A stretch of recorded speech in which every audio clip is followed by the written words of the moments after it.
Here we go.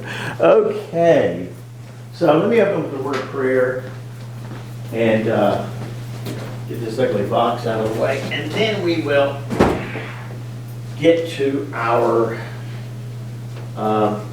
finishing up chapter 9. Then we'll read chapter 10, introduce it, talk about chapter 10 a little bit, and then we may just stop, because that's as far as I'm going. I mean, I got some verses prepared in chapter 10. We'll go through that, but not a lot.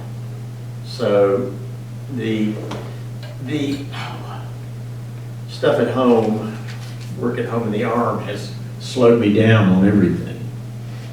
So it might be good when we take our break, holiday break, which we're going to do. We're going to do one more class next week, and then we're going to take a holiday break until we get after January, because I need some time to get this dealt with a little bit better and decorate, do stuff. I mean, the point is, I use my arms so much, for lifting. So if I'm limited in lifting, it's got a real problem. I mean, it's of course for anyone. So, okay. So let's open with a word of prayer. Lord, bless and be with us as we gather this day to continue in our study of Revelation. Help us, Lord, to work through these images, to understand them in the context of John's time, and the history before John, and then, of course, Lord, in our time and our understanding. We thank you for giving us the gift of this day, this beautiful day, and the opportunity to learn together. In your holy name we pray. Amen. Okay, so let's go back and review a little bit. What I really want to talk about, what we talked about last week, and Catherine helped us so much, was the image of the Parthians, and the relationship between John's images and the historical conflict between Rome and Parthia. And it was it's those images just permeate Revelation. They really do. Clearly, those images are in mind, and that would make sense. Because while we don't have the reference point that John's readers do, they do have the reference points historically, culturally. So it helps us understand how they understood it, how they could relate. John's not just throwing out weird images. He's relating to historical events that have shaped his current time, his present. And that would be, of course, the Roman Empire and the beginning of the invasion of the Eastern pagan forces. And so the idea of the threat from the East, which as we know goes all the way back to the Old Testament, the borderline of the Euphrates, which bounds one of the borderlines of the Roman Empire. All these things play into John's images in Revelation.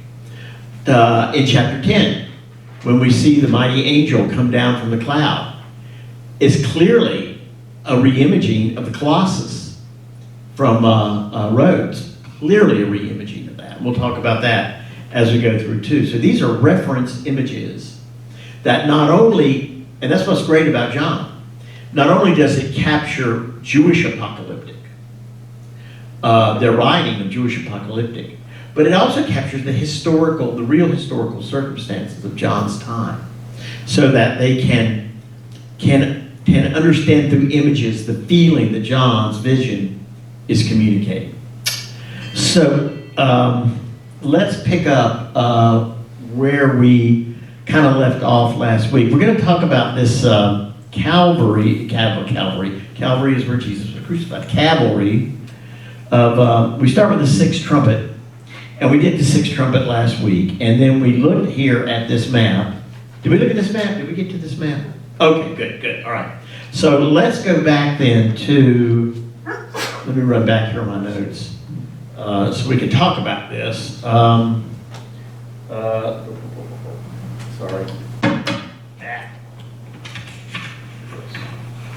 Okay.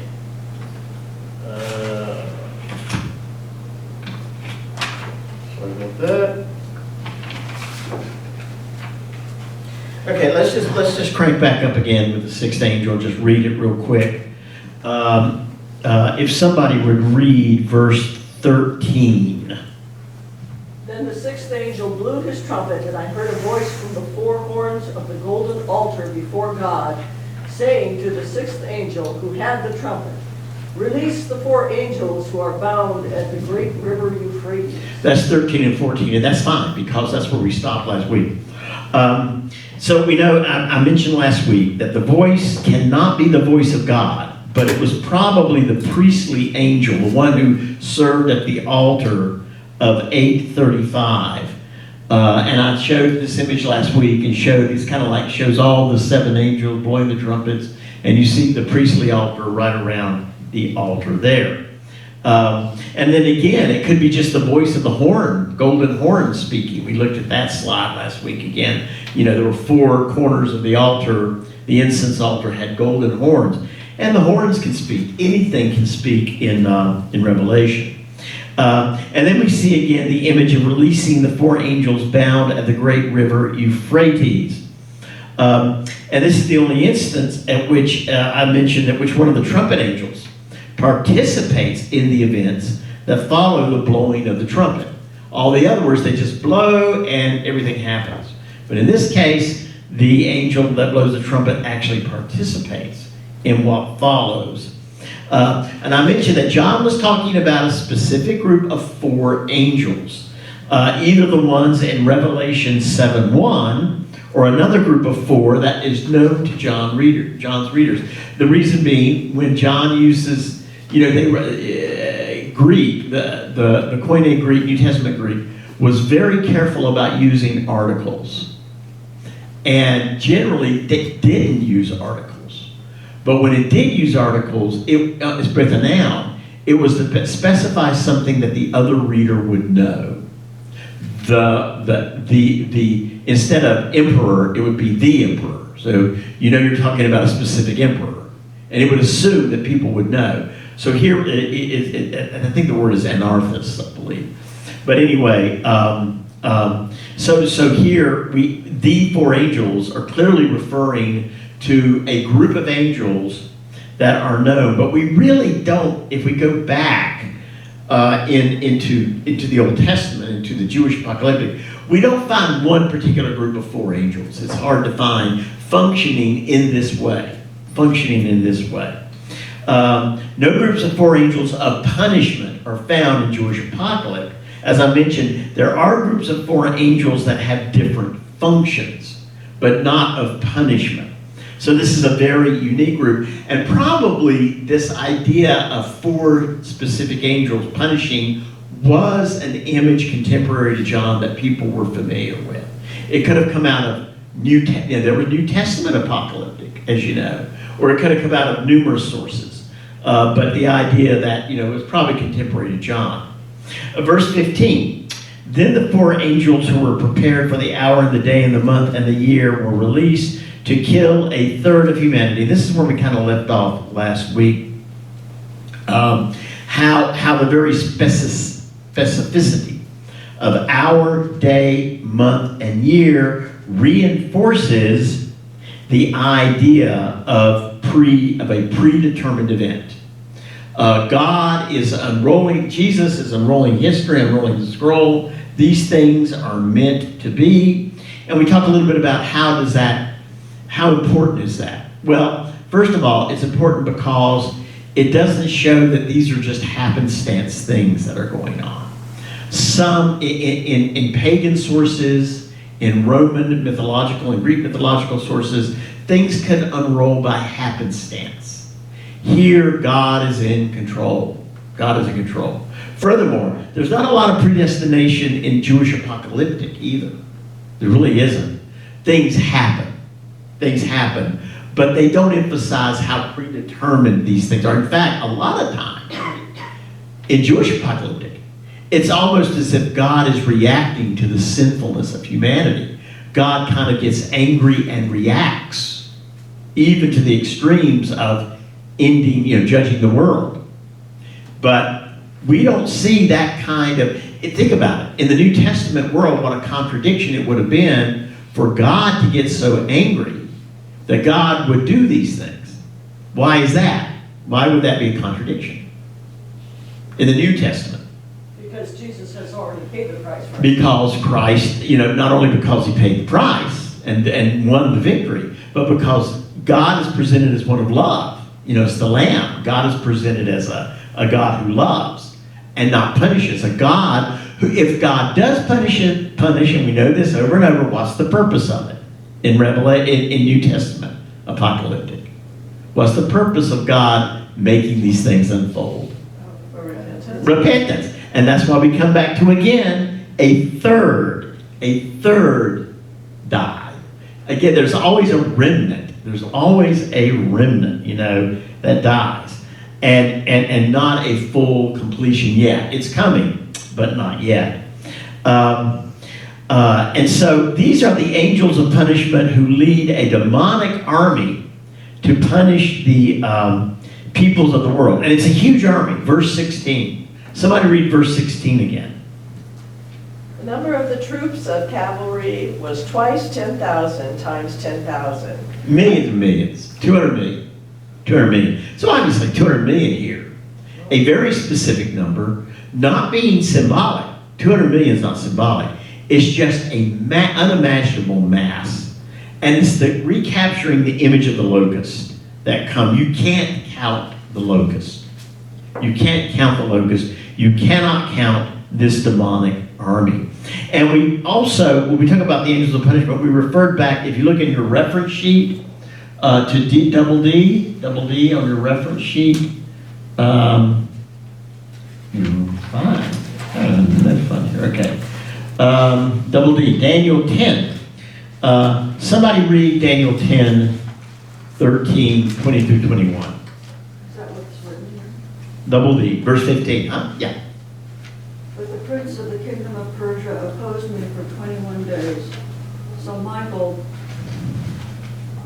one of the chief princes, came to help me, and I left him there with the prince of the kingdom of Persia. Then he said, "Do you know why I have come to you? Now I must return to fight against the prince of Persia. And when I am through with him, the prince of Greece will come. But I am to tell you what is inscribed in the book of truth. There is no one with me who contends against these princes, except Michael, your prince." Here is Michael, the archangel, in the role of a punishing angel. So that's why the reference is here. We don't, again, it's not a group of punishing angels, but here we see Michael executing war against Persia. Okay? And this, again, is an apocalyptic image from Jewish apocalyptic from Daniel. Okay? So whether John borrowed from this or not, we do not know. But clearly, we do see angels leading armies or leading, punishing armies in Jewish apocalyptic, okay? But not as a group. The group is a different type of connection. So what we need to reemphasize that there is no connection between the killing of the third by the group of angels and the destruction brought about by the demonic cavalry. They're different events. Basically, one precedes the other. When you release the four angels upon the world, that kind of goes with what's already happened, which is the pit has been opened and the demonic cavalry has emerged. I'll never get that right. The demonic cavalry has emerged and they're out.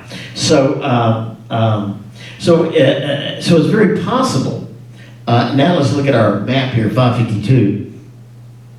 That 9 through 15, as we get to 15, are a modification of an earlier idea in which the four angels incite the kings of the east, particularly the Parthians. They incite them, particularly the Parthians. So here's a good map, kind of the best map I could find of the Parthian Empire with Syria, and of course, they are the east, and to the Roman Empire, and there's the Euphrates, right? And so Syria was in the Roman Empire, but the boundary was the Euphrates River, and that's extremely important to Revelation, where, again, the Euphrates is a boundary in Revelation. So there's that almost one-on-one, one-on-one relationship, which is important, because it helps us to understand what these images are about. Any questions so far as we continue? So, yeah, What chapter are we doing? I'm sorry, chapter 9. We're finishing chapter 9. We're finishing chapter 9.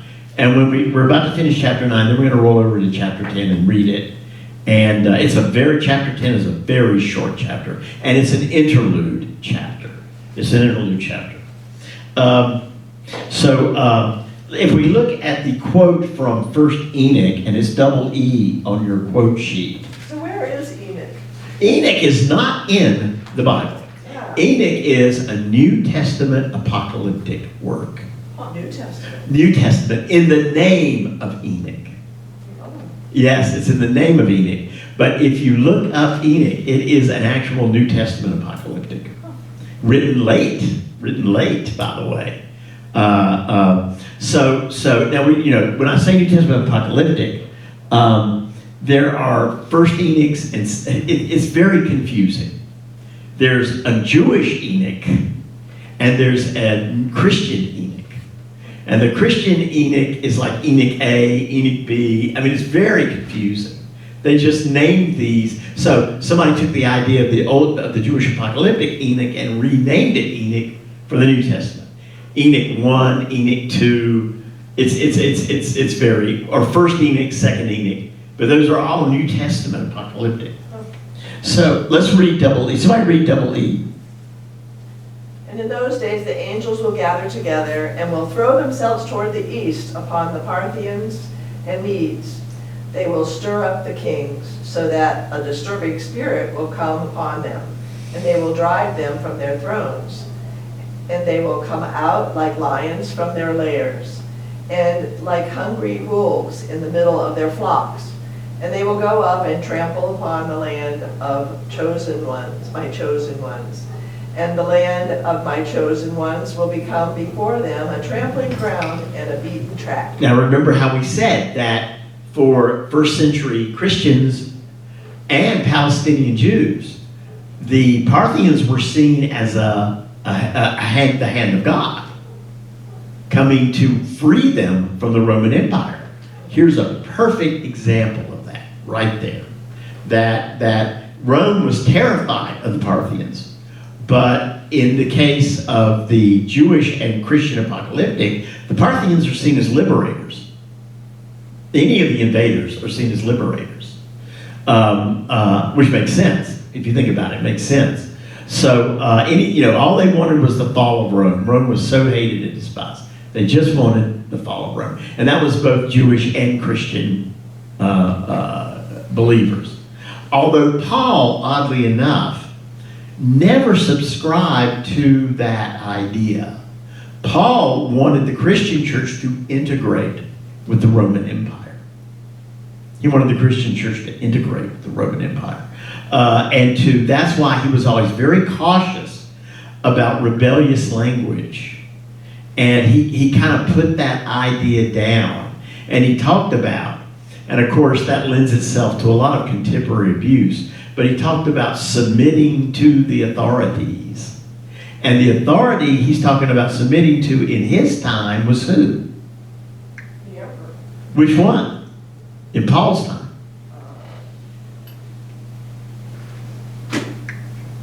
It was Nero. Nero, yes. When Paul, you may not remember this, but when Paul finishes up his ministry and heads to Rome, it's to convert Nero to Christianity. That's what he intends to do. As a Roman citizen, he has a right to stand before the emperor. And it is after he says, after I do this, I will then go down to Africa and go south and Spain, and I will start churches. But he got caught up in the Neroic persecution. And historically, according to the early church fathers, that's where he was executed. So he went to Rome, made it to Rome, then got caught up in the persecution. and was executed, along with Peter. Peter was supposedly, that happened too. So, yeah. So, Paul was absolutely confident, probably because of the success he had previously, that he could convert Nero to Christianity. Of course, he saw it not as his act, but as a spiritual act. So, okay.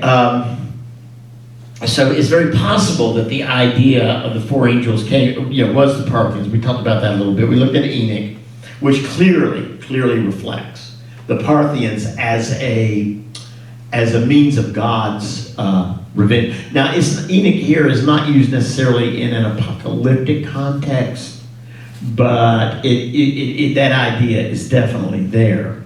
And as we said, the Euphrates was the frontier between the Roman and the Parthian empires. Now, let's talk a little bit about this cavalry of 200 million, the demonic army. And somebody read verse 17. And this was how I saw the horses in my vision. The riders wore breastplates of the color of fire and of sapphires and of sulfur. And the heads of the horses were like lions' heads, and fire and smoke and sulfur issued from their mouths. Okay, so again, we're looking at images of colors, and these colors would have been familiar to some of these invading armies. Okay, here's an image of the rider with the yellow, the red, the blue, the sulfur. Look at the tail of the snake. We're going to talk about that in just a minute. So this is an example of just kind of somebody's idea of what that might look like. This vision is unique to Revelation, but very common in Daniel. Look at double F, and somebody read double F. In the first year of King Belshazzar of Babylon, Daniel had a dream and visions of his head as he lay in bed. Then he wrote down the dream. After this I saw in the visions by night a fourth beast, terrifying and dreadful and exceedingly strong. It had great iron teeth and was devouring, breaking in pieces and stomping what was left with its feet. It was different from all the beasts that preceded it, and it had 10 horns. As I watched in the night visions, I saw one like a human being coming with the clouds of heaven, and he came to the ancient one. All right. So here in Daniel is an illustration, and there's more verses also of this in Daniel that kind of recreate this image. But as usual with John, he's taking the image from Daniel and he's putting in, like Daniel doesn't mention the colors. The colors are there in Daniel, but he's bringing this up to reflect contemporary images of particular battle colors, okay? Particular battle colors. The color of the breastplates, red, blue, and yellow, are matched with the fire, smoke, and sulfur that the horses breathe out. Think about it, red, blue, and yellow, fire, smoke, and sulfur. That's a direct correlation, okay, with the two. These demonic horses are a combination of 3 animals. And you'll notice the lion's head and the snake and then the body, okay? So it is the body of a horse, the head of a lion, and the tail of snakeheads, or the tails of the snake. And again, the snakehead tails really ties into, Catherine, what you said about the Parthian shot, which was really, really great. So now let's talk about, where does John borrow this image from? Well, he borrows it from the chimera. The chimera. Here's the chimera, right here. The chimera. Now, who was the chimera? The chimera was a legendary beast from Greek and Roman mythology. And if you look at G.G. from the Iliad, the quote from the Iliad, but when he had received from him the evil token of his daughter's husband, first he bade him slay the raging chimera. She was of divine stock, not of men, in the forepart of a lion, in the hinder a serpent, and in the midst a goat. breathing forth in terrible wise the might of blazing fire. So here's John reaching across cultures with this increasing. Remember, there were three cultures in the church. There was the Jewish culture, there was the Roman culture and Greek culture, Hellenistic culture, and there was the pagan cultures. So here he is reaching across with this image, okay, that his readers can relate to. So there were many depictions of the chimera in John's day, which may have, and there's no like guarantee of this, but it may have served as a model for this image that we see here of this demonic army.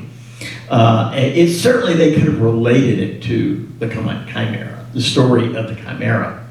The demonic horses could also themselves be an image of the Leviathan in Job 41.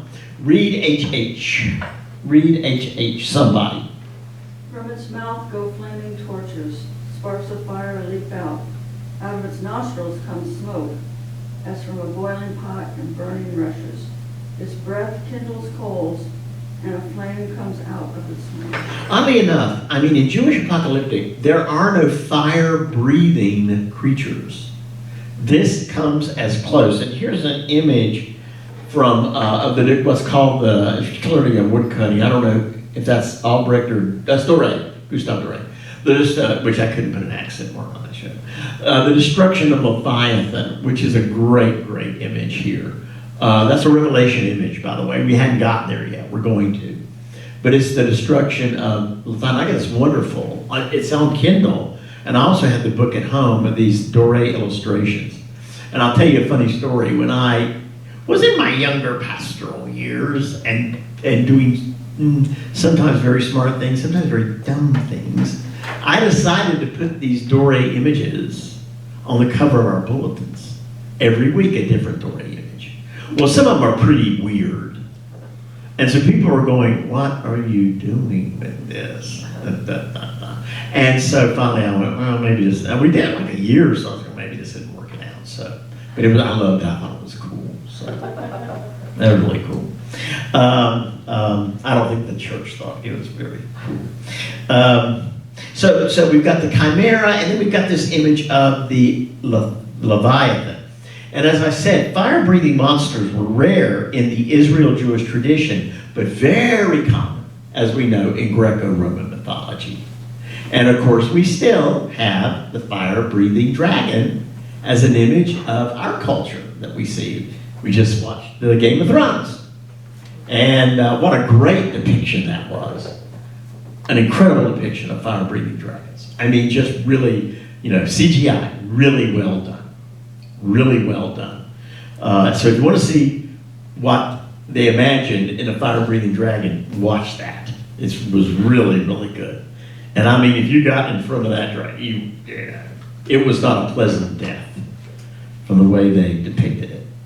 Any questions so far about the chimera or Leviathan? Leviathan was the ancient beast of the sea. We'll run into Leviathan again later in Revelation. Any question? Somebody read verse 18 then. By these three plagues, a third of humankind was killed by the fire and smoke and sulfur coming out of their mouths. Okay, so the fire would burn, the smoke and the sulfur would choke and destroy. So here we go, another third of humanity. This 200 million army, demonic army, can only kill a third. Can only kill a third of humanity. Now remember, what is humanity again? Remember what humanity is? That's the non-Christians. Non-believers. Unbelievers. Believers have been sealed. They are protected, okay? But unbelievers. Fire and sulfur are often mentioned in Revelation as a means of divine punishment. Okay, we see fire and sulfur. You'll see it as we finish out the book. The image relates to the destruction of Sodom and Gomorrah, which we've already seen images of that. Somebody read, verse 18, I. Somebody read I in verse 18. Then the Lord rained on Sodom and Gomorrah sulfur and fire from the Lord out of heaven. So it was sulfur and fire together. It was a combination, which really has a volcanic image to it. It has a volcanic image to it. And so which is interesting in and of itself. Other examples of the image include Deuteronomy, Psalms, Ezekiel, Isaiah, and Luke. So let's take a look at JJ and on down. Somebody read the first one, Deuteronomy 29.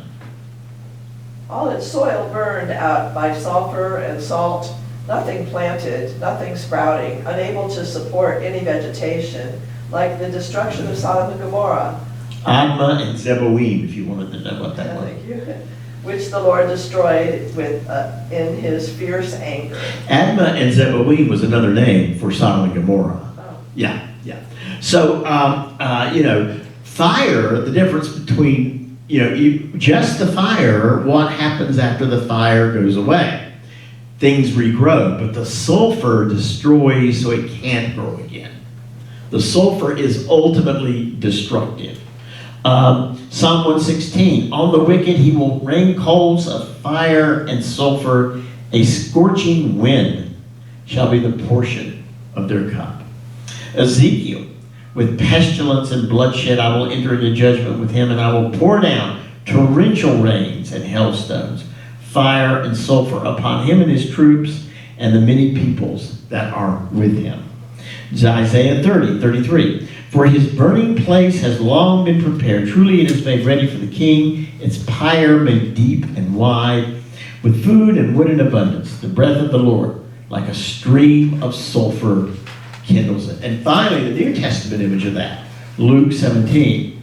But on the day that Lot left Sodom, it rained fire and sulfur from heaven and destroyed all of them. So that's Jesus. That's Jesus speaking about the apocalyptic to come, the judgment to come, using an image from Sodom and Gomorrah.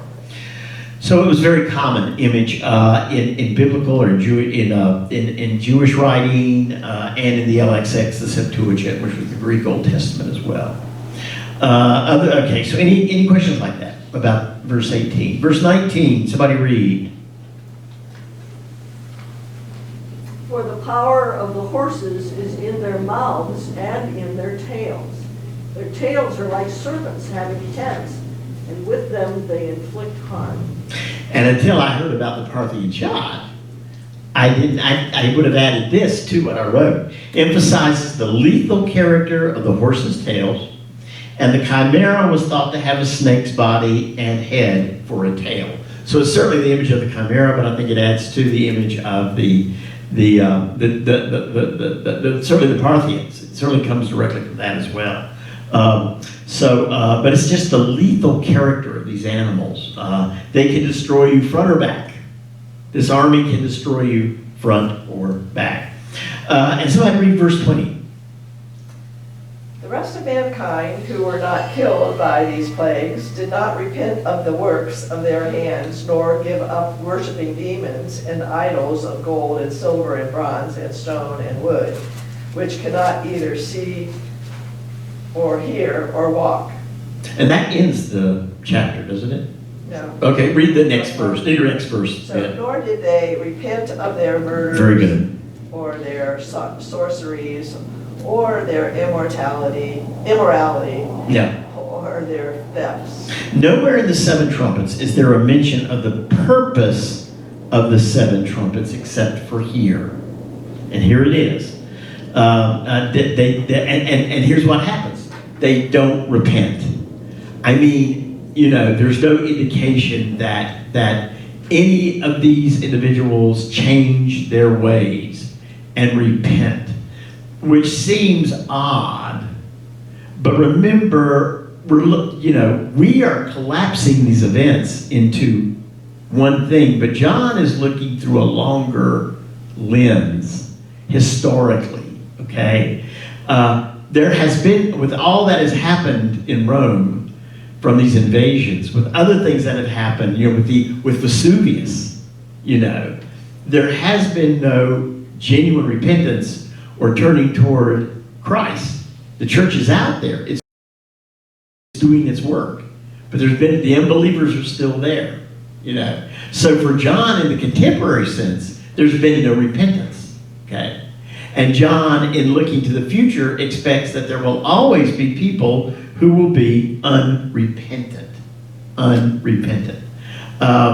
It was kind of like, I like to say, and you and I know it's true, in the judgment, if we stand before God, some will stand before God and say, I don't believe in you, you don't exist.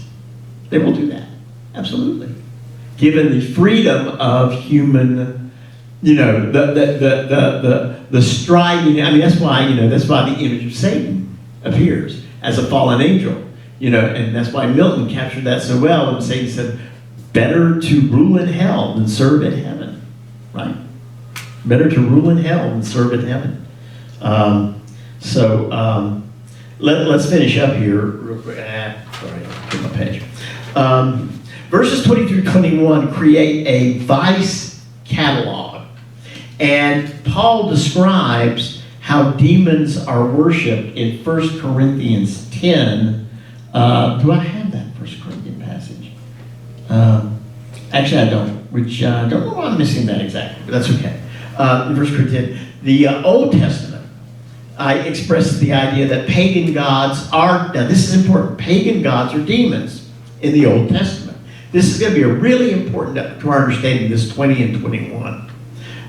For the transition that John shows us between the view of the gods from Jewish apocalyptic in the Old Testament to the view of the gods now different in the New Testament. So let's take a look at that. Let's look at those verses. Verse 20. Somebody read KK.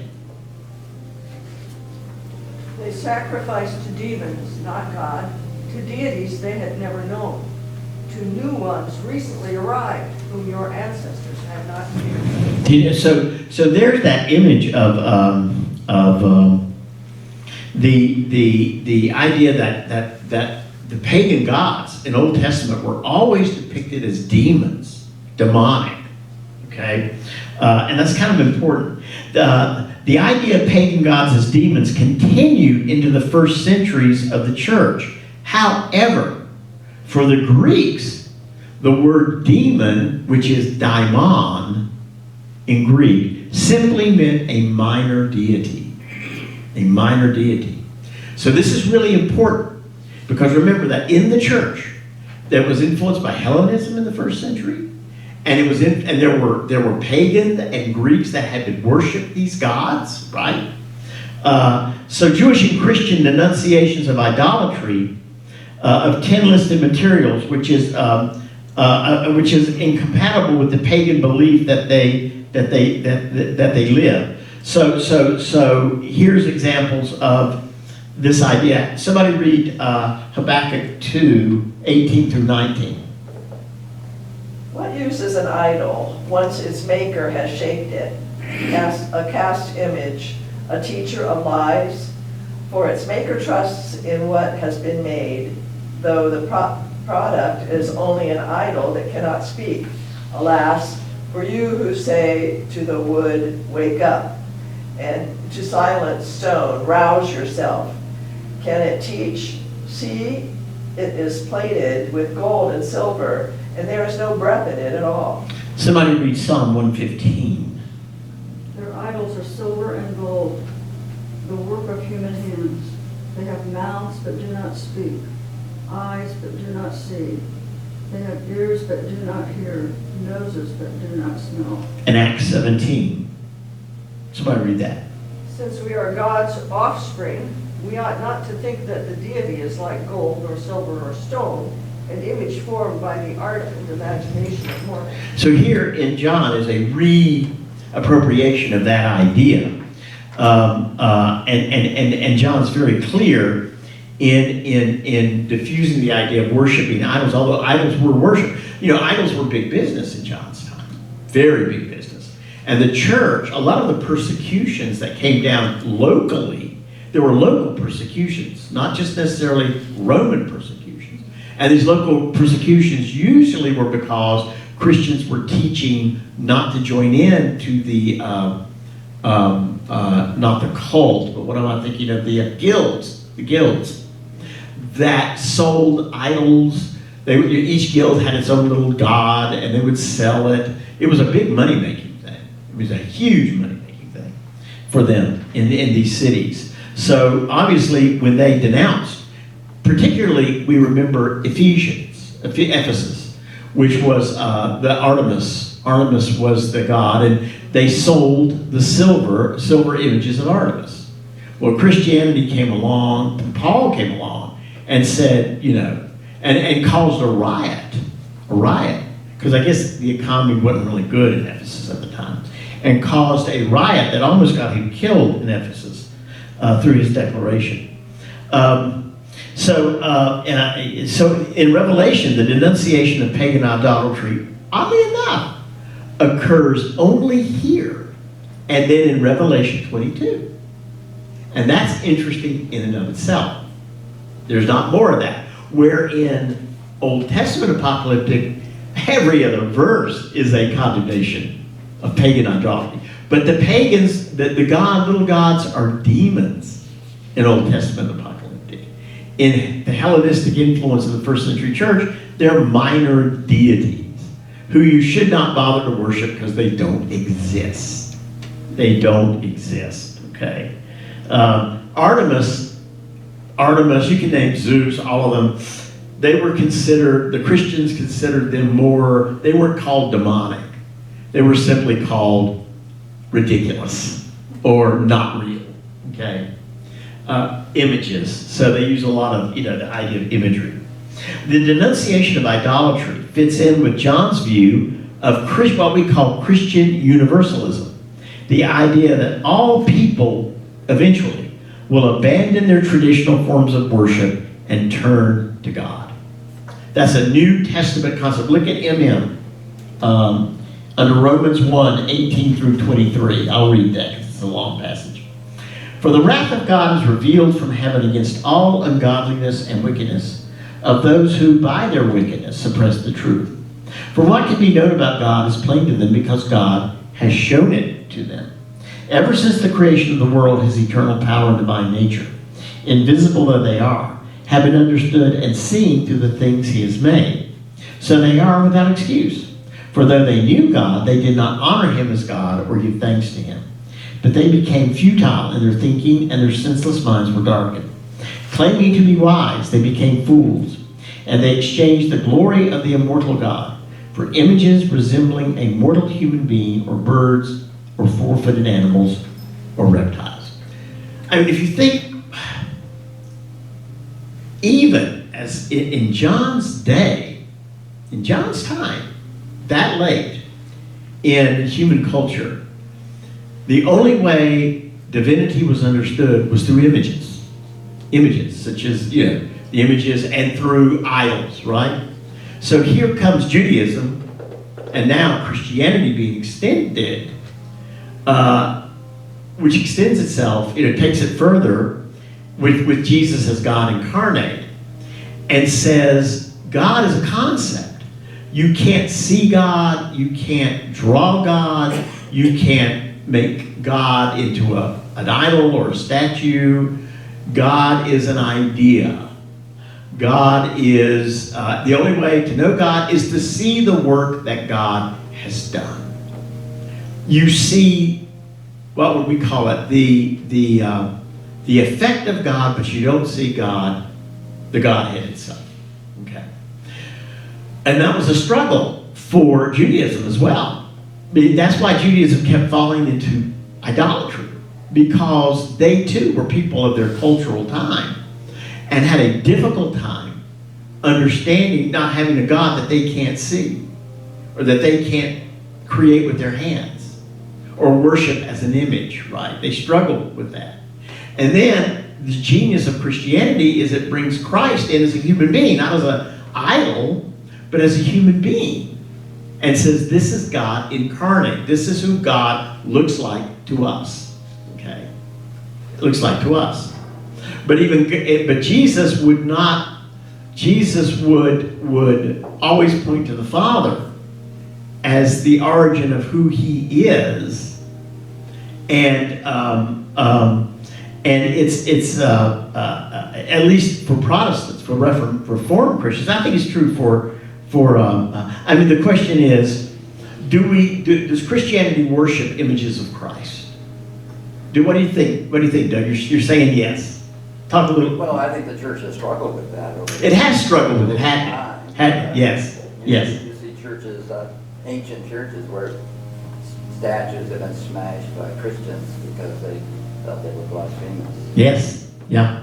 Exactly. Well, that was the part of the Reformation, Yeah. and just the whole iconoclastic part of the Reformation. But it's interesting that in the medieval church, and as time went on from the primitive church and transformed into the Roman Catholic, Eastern Orthodox, it was the artifacts of Christ that were held up, such as, The relics. The splinter of the true cross. Yes. The thorn from the crown of the shroud of Turin. The shroud of Turin. From the very beginning, they did not make images of Jesus. In the Jesus movement, you don't see images of Jesus unless they're symbolic, which would be an example of that right now. That was a reproduction of the first image of Jesus as the shepherd. And so they would draw the shepherd. But that wouldn't be what Jesus looked like, because they didn't care what Jesus looked like. It wasn't a part. They had transformed their understanding of God to that of idea over image. And that's really important, really important. So here we see in Revelation a judgment of those, singular judgment in Revelation. There's another one later, of those who treat divinity as images. Okay, but Revelation doesn't dwell on it, and that's important. They don't dwell on it, because their assumption in Revelation is that at some point all will turn to worship God in truth and not in image. In truth and not in image. And I think that excludes those who would refuse to worship God under any circumstances.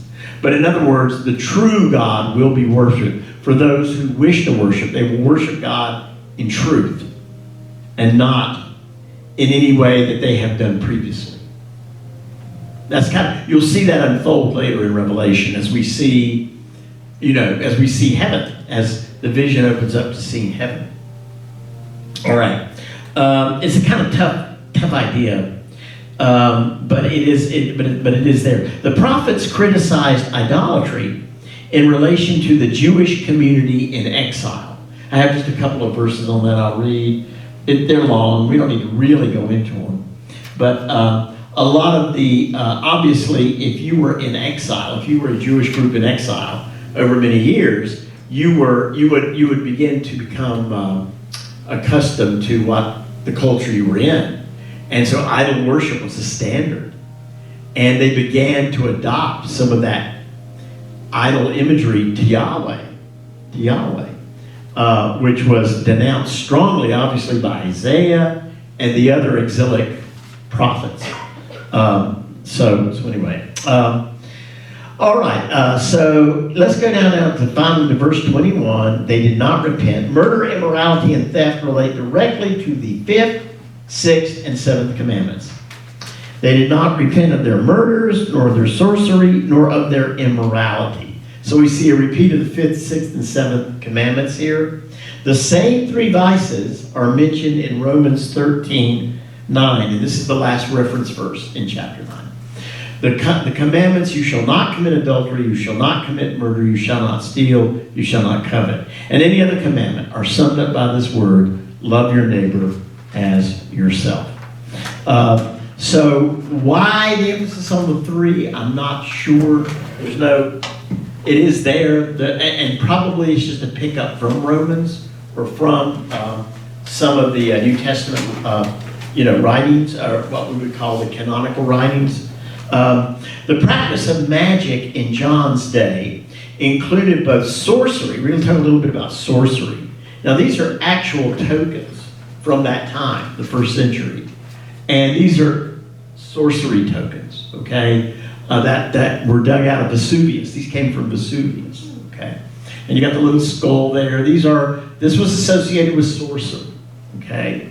And what's the difference between sorcery? I bet you don't know the difference between sorcery and witchcraft. I bet you don't know. I bet you don't know the difference between Harry Potter and, what's her name? What is her name? The witch, huh?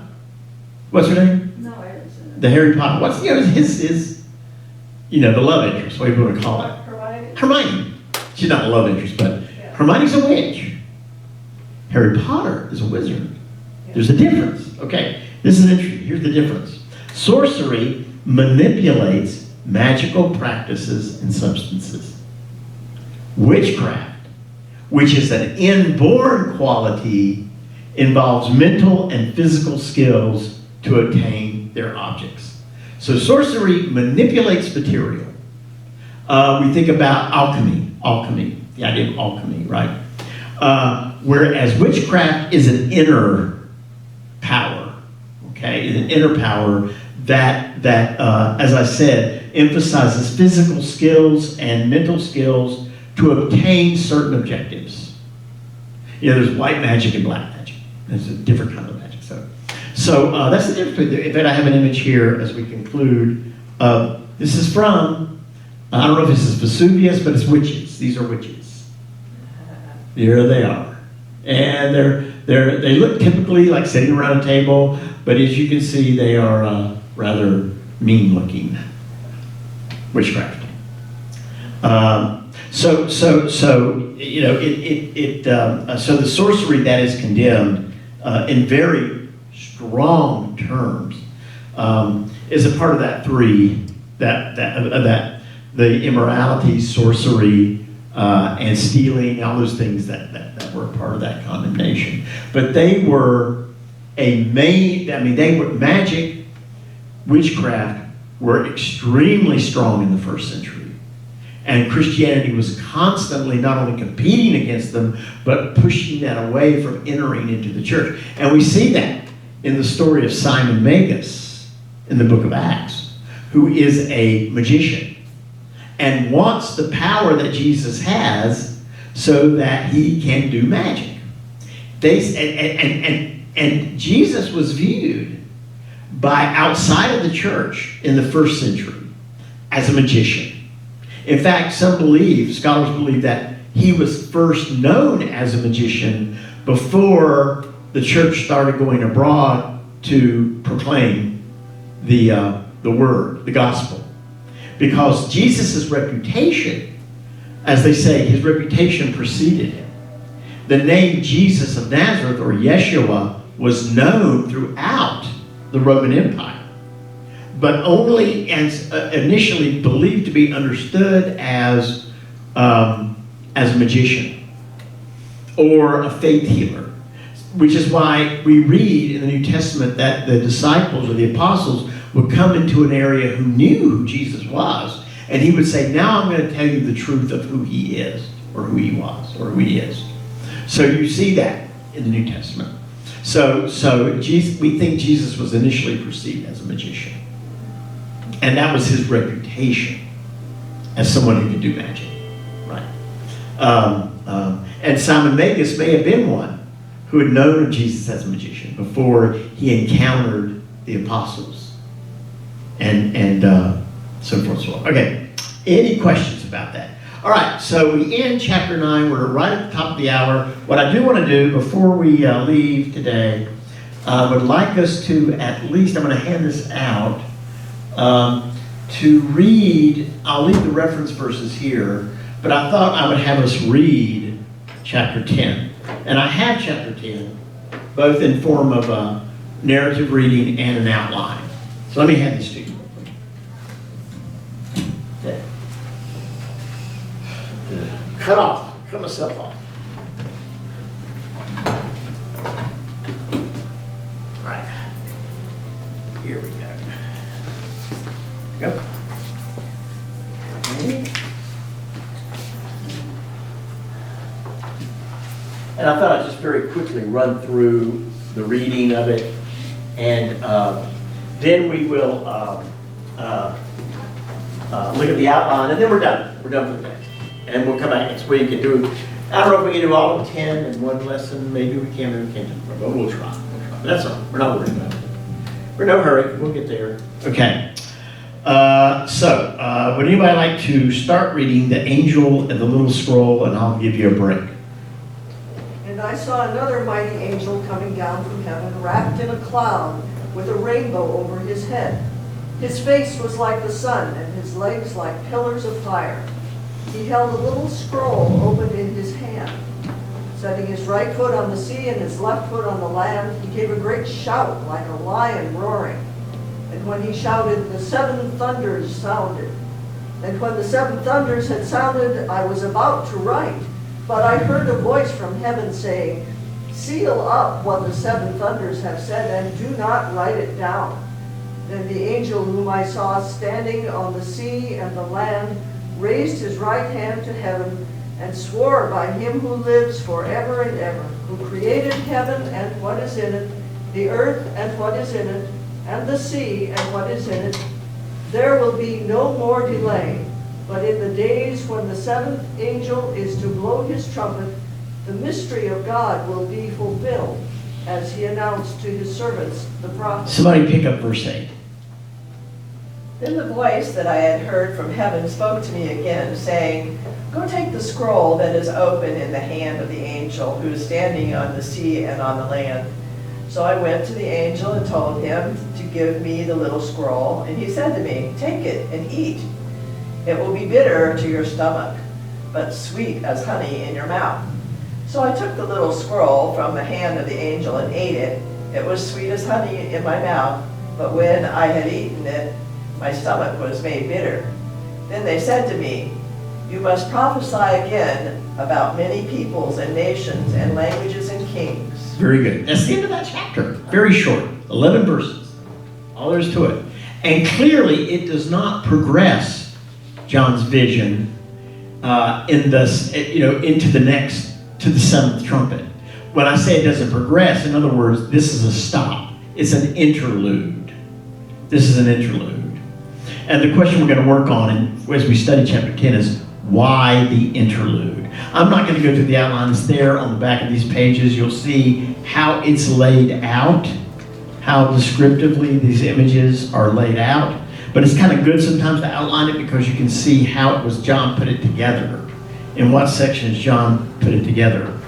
So we're going to talk about, I'll tell you what images kind of emerge out of this. We talked about the Colossus of Rhodes, kind of emerges out of this. That's one of the images that we see. The scroll, the little scroll, a little scroll. You know, why a little scroll, and why does he eat it? Why does he eat it?